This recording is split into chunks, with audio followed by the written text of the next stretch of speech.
Tomorrow never comes यानी कल कभी नहीं आता। बचपन से बात हम आप गाहे बगाहे सुन ही लेते हैं, एक कान से सुन दूसरे से निकाल भी देते हैं और फिर से शुरू हो जाता है चीज़ों को कल पर टालने का वही पुराना सिलसिला। अब 26 साल के वरुण को ही ले लीजिए, 5 सालों से नौकरी कर रहे हैं और तब से ही नौकरी छोड़ कुछ अपना चालू करने के बारे में सोच रहे हैं, लेकिन हो नहीं पा रहा। कभी कभार संत कबीर का दोहा, काल करे सो आज कर, आज करे सो अब, पल में परलय होएगी, बहुरी करेगा कब, याद आ जाता है तो वरुण थोड़ा मोटिवेटेड फील करते हैं। लैपटॉप उठाया जाता है, वर्क स्पेस साफ किया जाता है, चाय स्नैक्स का इंतजाम भी हो जाता है, पर जैसे ही काम करने बैठते हैं, कौन झेलेगा ये एक्स्ट्रा स्ट्रेस, में पहले से इतना स्ट्रेस्ड हूँ जैसे ख्याल हावी होने लगते हैं और फिर वही गिल्टी मन बावरा बिंज वॉचिंग जोन में गिरफ्त हो जाता है।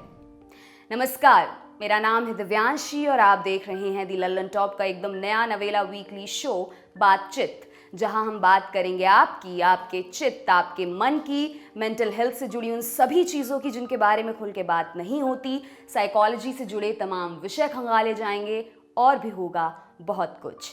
और आज के इस एपिसोड में हम बात करेंगे प्रोक्रेस्टिनेशन यानी ज़रूरी चीज़ों को कल पर टालने की हमारी आदत की। अभी अभी आप वरुण का किस्सा सुन रहे थे। वरुण जैसे प्रोक्रेस्टिनेटर्स किसी एलियन प्लैनेट के वासी नहीं हैं, हमारे आसपास ही पाए जाते हैं। कभी वो प्रोक्रेस्टिनेटर आपको किसी टोंड कल की तलाश में, कल से पक्का जिम जाऊंगा भाई, रटने वाले दोस्त के रूप में मिल जाता है, तो कभी प्रोक्रेस्टिनेशन को इंस्टा मेडिटेशन बता सोना मोना छोड़ घंटों रील्स देखकर बिताते हुए खुद आपके रूप में। अब प्रोक्रेस्टिनेशन का अस्तित्व मीम्स तक ही सीमित होता तो शायद हम आज इस सब्जेक्ट पर बातचीत नहीं कर रहे होते, पर चूंकि ये समस्या quality of life, mental health, self regulation, इन सब को एक साथ अफेक्ट करती है, तो बात तो करनी बनती है ना। एक्टिव और पैसिव प्रोक्रेस्टिनेशन के दो टाइप्स होते हैं। एक्टिव वाले लोग एक अजीब ही थ्रिल पाने के लिए टाल मटोल करते हैं। ये वही लोग हैं जो अपने सीवी में I work best under pressure highlight करके लिखते हैं। और पैसिव यानी परंपरागत प्रोक्रेस्टिनेटर्स जैसे वरुण, अमूमन लोग पैसिव प्रोक्रेस्टिनेशन करते हैं। पैसिव प्रोक्रेस्टिनेशन जब कभी कभार की बजाय रेगुलर हो जाता है, एक बुरी आदत की तरह जो आपकी रोजमर्रा की जिंदगी को, आपकी हेल्थ को नेगेटिवली अफेक्ट करता है, तब हम उसे कहते हैं क्रॉनिक यानी लॉन्ग टर्म। रिसर्च के अनुसार प्रोक्रेस्टिनेशन टाइम मिसमैनेजमेंट या आलसपने से कहीं ज़्यादा हमारे इमोशंस का सारा खेल है। जब हम किसी काम को टालते हैं तब हमें पता होता है कि हम एग्जैक्टली ऐसा कर रहे हैं और ऐसा करने के लिए हमें बुरा भी लगता है, लेकिन फिर भी हम वैसा ही करते जाते हैं। अब सवाल ये उठता है कि आखिर हम ऐसा करते क्यों हैं? प्रोक्रेस्टिनेशन के दौरान हम कई तरह के नेगेटिव इमोशंस को एक्सपीरियंस करते हैं, जैसे फेल होने का डर, स्ट्रेस, सेल्फ डाउट, किसी काम को लेकर नापसंदगी। अमूमन हम इन इमोशंस का सामना नहीं करना चाहते, उनसे भाग जाना चाहते हैं। 16वीं शताब्दी के इंग्लिश लेखक जॉन लिली के अनुसार प्रोक्रेस्टिनेशन से खतरनाक कुछ भी नहीं। मॉडर्न साइकोलॉजी ने भी कहीं ना कहीं ये बात मानी। प्रोक्रेस्टिनेशन न केवल आपके काम को नुकसान पहुंचाता है, बल्कि यह आपकी मेंटल, इमोशनल और फिजिकल हेल्थ के लिए भी हानिकारक है। मनोवैज्ञानिक डॉक्टर फ्यूशिया सिरोइस की एक स्टडी में प्रोक्रेस्टिनेशन को हाइपरटेंशन और हृदय रोगों से भी लिंक किया गया है। इसके अलावा साक्ष्य ये भी कहते हैं कि ज़रूरी चीज़ों को टालने से तनाव का स्तर बहुत बढ़ जाता है, जिसका हमारे शरीर पर भी नेगेटिव असर पड़ सकता है। अब तक हमने प्रोक्रेस्टिनेशन की वजहों, उसके टाइप्स, खतरों की बात की।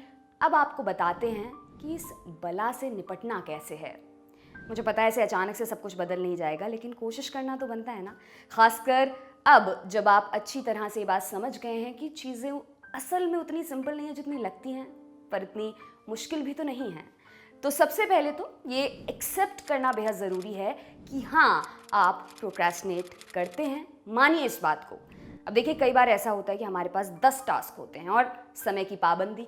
अब यहाँ पर आपको अपनी क्षमता के हिसाब से चीज़ों को प्रायोरिटाइज करना होगा और इस क्रम में कई चीज़ें छूटेंगी भी। नेचुरल है, आप सब कुछ एक साथ नहीं कर सकते और तब ये प्रोक्रेस्टिनेशन नहीं कहलाएगा, क्योंकि आप एक लॉजिकल वजह से कुछ चीज़ों को डीले कर रहे हैं।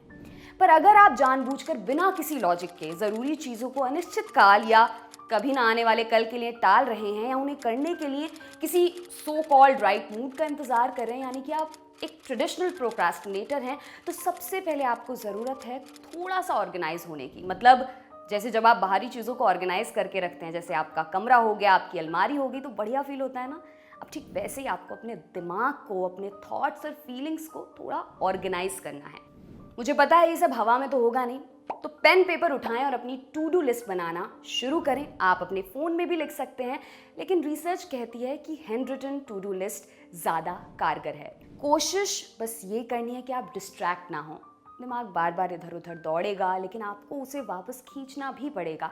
एक दिन नहीं होगा, 2 दिन नहीं होगा, तीसरे दिन भी हो सकता है कि ना हो, लेकिन बस प्लीज़ एक ऑनेस्ट कोशिश करते रहिए। हर रोज़ छोटे छोटे स्टेप्स लीजिए ईमानदारी से। एक और बहुत ज़रूरी चीज़, कभी कभार हम अपने साथ बहुत ज़्यादती करते हैं, खुद को प्रोक्रेस्टिनेटर एक्सेप्ट तो कर लेते हैं, पर पास्ट में ऐसा करने के लिए खुद को बहुत कोसते भी हैं।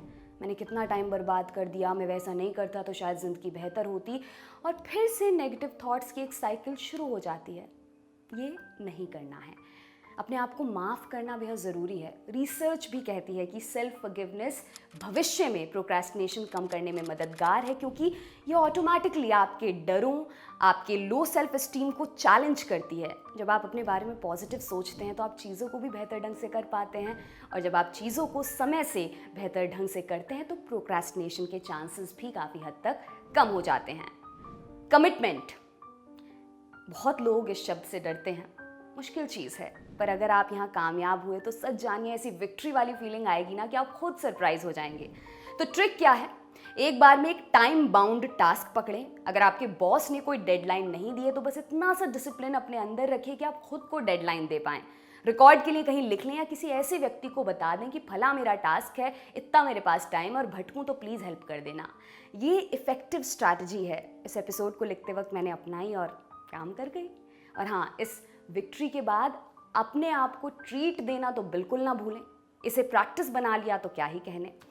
एक और बात, जब भी लगे ना कि कोई काम ओवरवेलमिंग हो रहा है, बहुत ज़्यादा हो रहा है आपके लिए, तो उसे छोटे छोटे टुकड़ों में डिवाइड कर लें। हर टुकड़े को एक इंडिविजुअल टास्क की तरह मानें और ऊपर वाली टाइम बाउंड स्ट्रैटेजी उन टुकड़ों पर अप्लाई करें। और लगे हाथ हमें अपना एक्सपीरियंस भी लिख कर भेज दें, और प्लीज़ इसे मत टालिएगा।